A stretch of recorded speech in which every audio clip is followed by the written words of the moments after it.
নন্দীগ্রামে গাংড়া সমবায়ে জয় বিজেপির। গাংড়া সমবায়ের সবকটি আসনই ছিনিয়ে নিল বিজেপি। জয় বিজেপির, একেবারে শুভেন্দু অধিকারীর কেন্দ্র। সমবায় ভোটে বিজেপির জয়।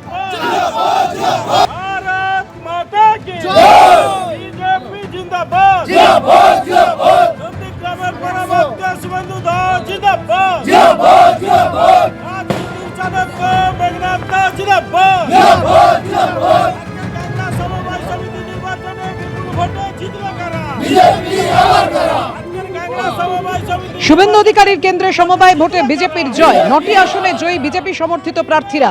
গাংড়া সমবায় সব আসনে বিজেপির জয়। সোনাচূড়া পঞ্চায়েতের গাংড়া সমবায় কৃষি উন্নয়ন সমিতির নির্বাচন হয়, আর সেই ভোটে জয়লাভ করল বিজেপি। সমবায় নির্বাচনে জয়ের পরই তৃণমূল নেতা বাপ্পাদিত্য গড়কে ঘিরে বিক্ষোভ দেখায় বিজেপি।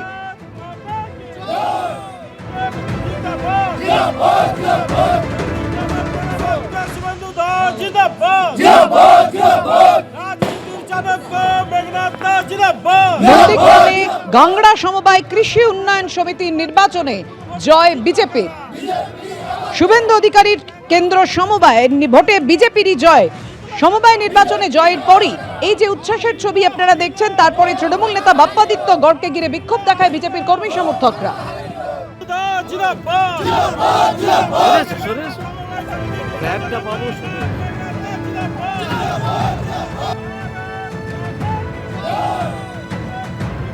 নন্দীগ্রামের সমবায় কৃষি উন্নয়ন সমিতি লিমিটেডের পরিচালক মন্ডলীর আজকের ভোট ছিল। 9টি সিটে ভোট ছিল। আমরা ভারতীয় জনতা পার্টি থেকে 9টি সিটেই ক্যান্ডিডেট দিয়েছিলাম এবং অপরদিকে তৃণমূল কংগ্রেস 9টি সিটও দিয়েছিল। সে বামপন্থীরা 2টি সিট দিয়েছিল। আমরা ভারতীয় জনতা পার্টি আজকে পরিচালনা সমিতির নির্বাচনে আমরা বিপুল ভোটে আমরা 9টি সিটেই জয়লাভ করেছি। এই জয় আমাদের ভারতীয় জনতা পার্টির জয়, এই জয় আমাদের শুভেন্দু অধিকারী জয়, নন্দীগ্রাম মানুষের জয়। সমবায় সমিতি নির্বাচনটা অরাজনৈতিক নির্বাচন। এখানে কোনো দলীয় প্রতীক থাকে না। এখানে যারা সমবায়ী তাদের প্রতিনিধি তারা মনোনীত করেন কিংবা নির্বাচিত করেন। সুতরাং এই অরাজনৈতিক নির্বাচনে একজন রাজনৈতিক ব্যক্তিত্ব হিসাবে মন্তব্য করা বাতুলতা মাত্র। এর কোনো প্রভাব এই এলাকাতে পড়বে না, কারণ এই এলাকার মানুষ ইতিমধ্যে সিদ্ধান্ত নিয়েছে যে শুভেন্দু অধিকারী যে সাম্প্রদায়িকতা ছড়াচ্ছে সারা পূর্ব মেদিনীপুর জুড়ে, নন্দীগ্রামও তার ব্যতিক্রম নয়। সুতরাং এখানে মানুষ উন্নয়নের পক্ষে থাকবে। নন্দীগ্রামের গাংড়া সমবায় নির্বাচনে বিজেপির জয়। কথা বলবো, আমাদের সঙ্গে রয়েছেন আমাদের প্রতিনিধি বিটন চক্রবর্তী। বিটন, দেখো বাপে, তুমি জানো যে নন্দীগ্রামের সোনাচূড়া গ্রাম পঞ্চায়েত এলাকার এই যে গাংড়া সমবায় সমিতি নির্বাচন, যে নির্বাচনকে কেন্দ্র করে কিন্তু রীতিমতো সকাল থেকে সকলেরই নজর ছিল। এবং সেই গাংড়া যে সমবায় সমিতি নির্বাচন হয়, সেখানে দেখা যায় যে 9টি আসন দিনের শেষে ফলাফলের পর কিন্তু দেখা যায় যে 9টির মধ্যে 9টি বিজেপি সমর্থিত প্রার্থীরা সেখানে জয়লাভ করে। কিন্তু তারপরে যেটা সামনে আসে যে এই বিজয়ী উৎসব যখন চলছিল, তখন অভিযোগ যে সেখান থেকে তৃণমূল কংগ্রেসের নন্দীগ্রাম 1 নম্বর ব্লকের কোর কমিটির সদস্য তিনি যাচ্ছিলেন। তার যেটা অভিযোগ, অর্থাৎ তৃণমূলের তরফ থেকে যেটা অভিযোগ করে বলা হচ্ছে যে তিনি যখন যান তখন তাকে রীতিমতো ঘিরে ধরে বিক্ষোভ দেখানো হয়, এমনকি তাকে মারতে উদ্যত করা হয়, এমনটাই কিন্তু তিনি অভিযোগ করেছেন। যদিও বিজেপির তরফ থেকে কিন্তু সেই অভিযোগ অস্বীকার করা হয়েছে। পরবর্তীকালে প্রচুর পরিমাণে সেখানে পুলিশ এসে পৌঁছে এবং পুলিশ এসে কিন্তু দুপক্ষকেই সেখান থেকে সরিয়ে দেয়। এবং সামান্য একটি সমবায় সমিতি নির্বাচন, যে সমবায় সমিতিতে সরাসরি কোনো রাজনৈতিক দলের প্রতীক থাকে না, কিন্তু দেখা যাচ্ছে সেই সমবায় সমিতি নির্বাচনের ফলাফলের পর কিন্তু দেখুন বাপ্পাদিত্য গড়, তাকে ঘিরে বিক্ষোভ দেখায় বিজেপির কর্মী সমর্থকরা।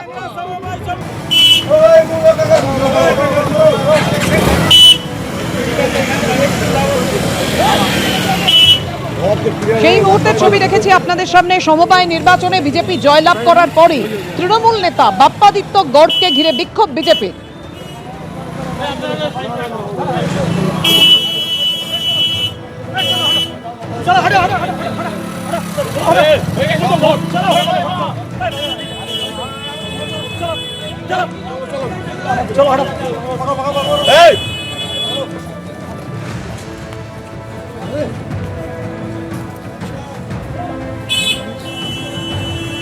কথা বলছি, আমাদের সঙ্গে রয়েছেন আমাদের প্রতিনিধি বিটন চক্রবর্তী। বিটন, কিছুক্ষণ আগে আমরা শুনলাম বাপ্পাদিত্য গড় বলছেন যে এই ভোটের ফলাফল কোনো প্রভাব ফেলবে না আগামী বিধানসভা নির্বাচনে। বিজেপির কি প্রতিক্রিয়া? দেখো, বিজেপির তরফ থেকে কিন্তু বলা হচ্ছে, কেননা তারা এই সমবায় সমিতি নির্বাচনকে কিন্তু বিভিন্ন ক্ষেত্রে দেখা যায় যে তারা পাখির চোখ করে। এমনকি তুমি জানো যে রাজ্যের বিরোধী দলনেতা শুভেন্দু অধিকারী তিনিও বিভিন্ন রকম ভাবে দাবি করে যে অধিকাংশ সমবায় সমিতি নন্দীগ্রামের ক্ষেত্রে তাদের সমর্থিত প্রার্থীরাই পাচ্ছেন। যে সমবায় সমিতি নির্বাচনে সরাসরি কোনো দলীয় প্রতীক থাকে না, কিন্তু এই সমবায় সমিতি নির্বাচনগুলোতে আমরা দেখেছি সেখানে বিভিন্ন রাজনৈতিক দলের টেন্ট থেকে শুরু করে বিভিন্ন রাজনৈতিক দলের পতাকা, অর্থাৎ যুযুধন যে দুই রাজনৈতিক দল মূলত প্রতিদ্বন্দ্বিতা এখানে করছে তাদের তৎপরতা কিন্তু তুঙ্গে ছিল। এবং এই সমবায় সমিতি যেখানে কিন্তু সোনাচূড়া গ্রাম পঞ্চায়েত এলাকা, যেটা বিজেপি পরিচালিত গ্রাম পঞ্চায়েত এলাকা, সেই সমবায় সমিতি নির্বাচনে কারা জয়লাভ করে, কেননা সরাসরি প্রতীক না থাকলেও যারা প্রার্থী হন তারা কোনো না কোনো রাজনৈতিক দলের মনোভাবাপন্ন হয়েই কিন্তু প্রতিদ্বন্দ্বিতা করেন। এবং সেক্ষেত্রে দেখা যাচ্ছে যে যখন ফলাফল বেরোয় তখন যে প্রার্থী সমর্থিত প্রার্থীরা জয়লাভ করে তাদের দলের নেতা কর্মীরা কিন্তু উচ্ছ্বাসে মেতে ওঠেন। এবং এক্ষেত্রেও ঠিক একই রকম ভাবে হয়েছিল। বিজেপি সমর্থিত প্রার্থীরা জয়লাভের পর বিজেপির তরফ থেকে সেখানে যেরকম ভাবে বিজয় মিছিল করা হচ্ছিল, সেই সময় বাপ্পাদিত্য গর্গ, যিনি নন্দীগ্রাম 1 নম্বর ব্লকের তৃণমূল কংগ্রেসের কোর কমিটির সদস্য, তিনি যাওয়ার সময় কিন্তু তাকে ঘিরেই বিক্ষোভ শুরু হয় এবং সেই বিক্ষোভ থেকে কিন্তু দুপক্ষের মধ্যে হাতাহাতি এবং সেখানে মারপিটও কিন্তু শুরু হয়। পরবর্তীকালে নন্দীগ্রাম থানার আইসি পৌঁছে, বিশাল পুলিশ বাহিনী পৌঁছে কিন্তু সেই বিক্ষোভকে সেখান থেকে ছত্রভঙ্গ করে দেয়। এখন পরিস্থিতি কিছুটা শান্ত হলেও কিন্তু উত্তেজনা রয়েছে এলাকাতে। পাপিয়া, মিটন, তুমি আমাদের সঙ্গে থাকো।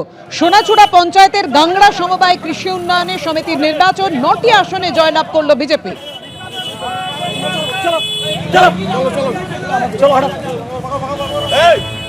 সমবায় নির্বাচনে জয়ের পরই তৃণমূল নেতা বাপ্পাদিত্য গড়কে ঘিরে বিক্ষোভ দেখায় বিজেপির কর্মী সমর্থকরা।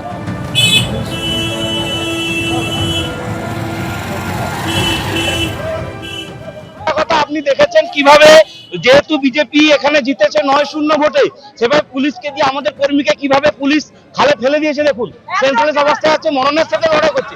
একজন নয়, একজন কি ভেবেছে এরা, কি যে পুলিশকে দিয়ে জিতবে? মানুষ ওদের সাথে নেই, ইচ্ছা করে আমাদের গন্ডগোল করবে রাজনীতি করার উদ্দেশ্যে স্বতঃপ্রণোদিত ভাবে নিজে মোটরসাইকেল ছেড়ে দিয়ে চলে গেছে, গাড়িতে স্ট্যান্ড করে নিয়ে যাতে গাড়িটা ভেঙে পড়ে যায়।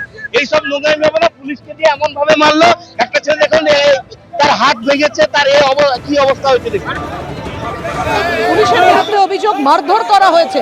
দেখুন সেই মুহূর্তে কি পরিস্থিতি তৈরি হয়।